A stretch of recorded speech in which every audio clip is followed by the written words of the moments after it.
আসসালামু আলাইকুম ওয়া রাহমাতুল্লাহি ওয়া বারাকাতুহু।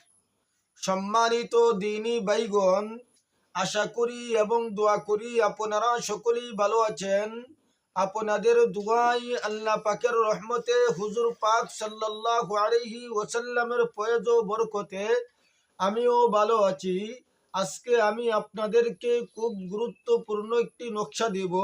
যে নকশাটা আপনি যদি বেড়ার চামড়ার উপর নিম্নে তদবির লেখে বাড়ি অথবা ঘরের মধ্যে যদি পুঁতে রাখেন, যদি দাফন করে রাখেন, জিন আপনার কাছ থেকে পলায়ন করবে, বাড়ি থেকে পলায়ন করবে, জিন এই বাড়িতে প্রবেশ করতে পারবে না ইনশাআল্লাহুল আজিজ। আমি আপনাদেরকে একটি নকশা দিচ্ছি, আপনারা স্ক্রিনের দিকে লক্ষ্য করুন। কোনো শহর বা বাড়ি থেকে জিন তাড়ানোর জন্য এই আমল পরীক্ষিত।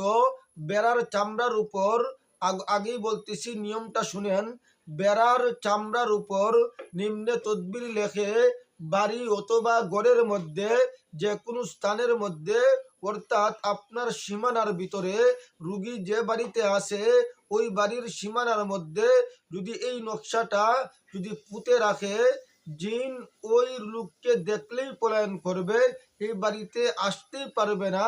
আপনারা এই তদবিরটা প্রয়োগ করেন, তারপর আমাকে রেজাল্ট দিবেন ইনশাল্লাহ। আমি স্ক্রিনে আপনাদের জন্য নকশাটা দিয়ে দিচ্ছি। আপনারা বেড়ার চামড়ার উপর এই হরফগুলা লেখে আপনারা কি করবেন, বাড়িতে দাফন করে দিবেন ইনশাআল্লাহুল আজিজ। এক সপ্তাহের ভিতরে আপনি জিন মুক্ত হয়ে যাবেন। আল্লাহ রব্বুল আলামিন আপনি আমাকে বুঝার তৌফিক দান করুন। আমিন ওয়া আখিরি দাওয়ানা আলহামদুলিল্লাহি রাব্বিল আলামিন।